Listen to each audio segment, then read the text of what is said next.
Alright, hello everyone, and thank you for tuning in once again to the Black Box Podcast, BBOR, Black Box Online Radio, coming to you from West Virginia. On this channel, we talk a lot about true crime, but it's mostly the unsolved mysteries out there, so we can discuss the theories. But this is another example today where we have one that is kind of a solved case. I mean, that's what it is. We know who the perpetrator was. We know everything that happened. But it's relevant to a few of the discussions that we have had in the past. This is the case of Denali Brehmer, Brehmer. And it's also one of the most recent cases that we've talked about. I mean, I got a news article here from WGNT News, June 18th, 2019. We also really don't follow a lot of current events. We talk about things like maybe the Zodiac Killer from the 1960s and 70s, as well as we did the sort of vampire murder of 1932. We've been covering a lot of older stuff lately. This one is very, very recent. And what we had was, just to kind of give a bit of an introduction, Denali Brehmer began planning to kill her best friend after she met a man online that said he would pay her several $1,000,000 for evidence of the killing. And very specifically, he wanted photos and videos of the murder of her best friend. Denali Brehmer was 18 years old from Anchorage, Alaska, and she had developed an online relationship with Darren Schillmiller, 21, of Indiana, who posed as a millionaire named Tyler and offered her $9 million to kill her best friend, Cynthia Hoffman. And of course, she was required to send in videos and photographs of the murder. And the two began discussing a plan to rape and murder someone in Alaska before Hoffman's murder. And this is really the interesting note, though, is that Hoffman, who was 19, and Brehmer are described as being best friends. You really kind of have to wonder about what's going on. And Hoffman was bound with duct tape, shot in the back of the head, and pushed into a river near a hiking trail outside Anchorage on June 2nd of 2019. But Brehmer also recruited two individuals, Caden McIntosh, age 16, and Caleb Leyland, age 19. Two juveniles to help carry out the killing, and once again, she's also promising them money. Now, it's like, there are a lot of things that you could really say about this. This is a very detailed post, actually, from WGNT News. The CNN article was much more general and not very specific. But you gotta wonder, what's the thought process that goes on here? I mean, the CNN article that they wrote on the subject was, "Parents, be careful about what your children are doing on the internet." And I was just like, now wait a second. Children? I mean, she's 18. By all standards, I'd say she is an adult. We're talking about Denali Brehmer right now, the perpetrator in this. And I think that that's just the way that this case should be viewed, is that this is not the work of a child. I know that she's dealing with some guy online. Some guy is telling her that if she commits this murder, she'll get $9 million. But she is an adult. We have to have a certain amount of cutoff. I mean, it's even a sort of gray area. Should children at all be tried as adults? We're talking about people aged 15, 16, 17. Should they be tried as adults? At age 18, I'd say absolutely. You can't just sort of say that this person is a child anymore. And out of all people in the world, Steve Wilkos, the talk show host, the guy who used to be on Jerry Springer, had a very interesting response to that. He was just like, don't ever call an 18-year-old a child. Don't ever call a 19-year-old a child. Don't tell the men and women of our armed forces who are 18 and 19 years old, who get deployed overseas to Iraq and Afghanistan, that they're children. No, I don't think so. So it's like, we have to sort of draw the line somewhere. And I definitely think that you shouldn't be viewing an 18-year-old as an adult. That's the first thing. Now, when I said at the beginning that this is somewhat relevant to the discussions that we've been having in the past on BBOR, the thought process. What's going on here? I mean, there's $9 million involved. Is this just greed? Is this just someone who got deceived? Because I'm all about deception and intelligence aren't the same thing. Anybody can be deceived by someone. Anybody can be pulled in and manipulated by someone. It's not about intelligence. I mean, you see people falling for these Nigerian 419 scams who are doctors, who are educated people, who blow their life savings, who spent their life saving up $400,000, and then they just give it to a West African 419 scam. They get deceived. It's deception. Is that what's going on here? Well, we've dealt with a couple things before about some individuals murdering their friends, like, for example, the case of Elise Paylor, and one that we've only very, very possibly mentioned before was the two girls, actually, who tried to commit a murder in honor of Slender Man. Perhaps you've heard something about that one. And that's the case where you have to just recognize that if somebody hears the stuff that they hear, and then they want to go through and commit murder, that person has a pre-existing psychological issue.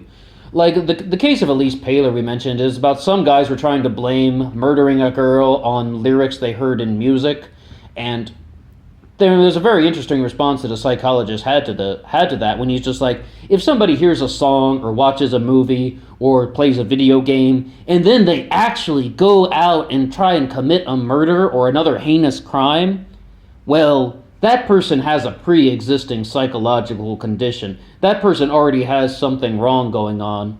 And in this case, it's not exactly a movie or a song or a video. It's talking to a guy on the internet. Yeah, deception is some of it, but you'd have to have a certain kind of pre-existing psychological issue to kill your best friend, to kill any human being, because some guy calling himself Tyler on the internet is telling you to do so. I mean, yes, people do want money. I don't deny that greed is one factor. I don't deny that deception and manipulation are other factors. But this isn't just sending money to somebody on the internet. This is murder. And to continue here, it says Tyler had also directed the girl to sexually assault a child. And it's like, that was another thing. I believe there are actually two cases of that. And it's the victim also in the first one had a learning disability. A horrendous case here. But one of the things, though, is that actually to talk about the sexual assault of the child or something, Schillmiller, that's Tyler, the guy posing on the internet as Tyler, he directed Bramer to sexually assault a 8 or 9-year-old child and a 15-year-old and send those videos to him as well. And then once she did so, she would get the $9 million. I mean, there's some sick people in the world, there's some disgusting people in the world, but we have to just look at where this is coming from. When someone is just making these outrageous claims, I mean, the average person would just be like, hell no. Okay, well, in all honesty, the average person would actually go about this sort of like, all right, I'm going to take a photo, I'm going to screenshot this, I'm going to copy and paste this, whatever sort of medium you're using, and I'm going to block this person. Then I'm going to show all my friends at school, holy crap, this fucker offered me $9 million to kill somebody. And then eventually someone who is kind of like a almost a good actor in the group would be like, you have to go to the police. Or just someone who's very persuasive would be like, you have to go to police. And then the two friends are going to squabble about it. And eventually, hopefully, they would either turn it over to somebody or maybe they'd stay silent. Most people would stay silent, to be honest. Once again, we said in all honesty, so I think that's what the average person would do. They would just be showing some of their friends, hey, someone offered me $9 million to kill somebody. This is crazy. I mean, that's kind of what I think most people would have done when I was 18. But in reality, if someone actually goes through with this type of heinous crime, they already had some sort of major psychological issue. You could use the expression like a time bomb or something like that. It's just bound to happen at some point in life, but I've heard people write about that. I've heard people use that expression in the past, but I don't personally like it that much. I think it's more just, it's kind of just an intersection of bad circumstances, as opposed to it's only a matter of time. And perhaps it's true. It's like, perhaps if Denali Bramer, the perpetrator in this, had never met this guy named Tyler, who his real name is Darren Schillmiller. If she had never met him on the internet, maybe she never would have committed any sort of heinous crime. It does go to show you that, just the internet is filled with a bunch of kind of landmines. They're just kind of things that you find on the internet that are just extremely destructive. We have terms like the deep web and the dark web, and they just sort of can relate to very intense information or very criminal information. But it's like, we have to sort of recognize that life is not all sunshine and rainbows. There are an enormous amount of dark sides to life. And we mentioned the black and white fallacy recently on this channel, and we're kind of talking about that in the last upload. And the thing with that is, we can't just sort of act like there's just a good side and a bad side. No, there's a little bit of dark, there's a little bit of light, and then there's this enormous gray area in life. And you just have to sift through that. And the internet has made that clear as day. The internet has made that so apparent that it's very possible you could encounter something very destructive. Like this guy, Darren Schillmiller, posing as Tyler. You could definitely see that he's all about manipulation, power, and I mean, yeah, there's some sexual gratification going on here, but it's also on the hands of Denali Bramer that she went along with something like this. Once again, if someone's going to be going through with that type of activity, it's not just his persuasion tactics. It's not. I really have to insist that deception is one thing and greed is one thing, but when someone expects to get money back as a return on an investment or something like these Nigerian scams we were talking about, that's deception, right? That's manipulation. There's greed involved with that. But investing in something or trying to make money very quickly, a get-rich-quick scheme, is quite different than murdering your best friend and also sexually assaulting an 8-year-old or a 15-year-old. That's when it gets to the level of, no, there's just a major problem here. You definitely see, though, if we're going to talk about money, sex, or power, then guys like Darren Schillmiller, he's definitely getting sexual gratification. Power is an enormous thing, and those are the reasons why people commit crimes. It just really turns into a variety of ways that they would choose to do so. But with this particular case, we really have to know the internet is not something we should be afraid of. This is more about gaining an awareness of humanity, gaining awareness of how people function, and also having the ability to recognize when something is dangerous and when something is not dangerous. I mean, I do have to insist, the internet does not have to be a dangerous place. Yeah, they got these landmine things on here, but you can learn how to navigate around that. For the average person, I really do not believe the average person would be caught up in something like this, where they would be convinced to murder someone. But, again, with the case of this one, I believe that Darren Schillmiller, they were talking about this in the CNN article as well, is only going to be facing 9 years in prison. I mean, I think he should get life. And I believe that Denali Bramer is facing up to 30 years in prison. Once again, I think that is not enough. I think she should be facing a much harsher sentence. Not necessarily that she would get life, but maybe she should be facing it. She should be facing life in prison.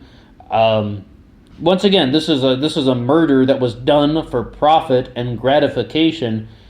They need to do a little bit more than that, because we cannot have this easygoing justice system that is just going to throw certain people in jail for 10 years or something for selling drugs or something like that, but someone is orchestrating a murder, conspiracy to commit murder, and people are dying because of that stuff, and you're facing 9 years in prison.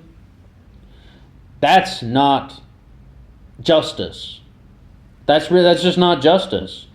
And I know guys like Alan Dershowitz are going to be like, hey, that's not what our justice system is about. It's just about how the lawyers argue things, and this is the end result. Well, sometimes you just have to say, fuck Alan Dershowitz, we need to do something better.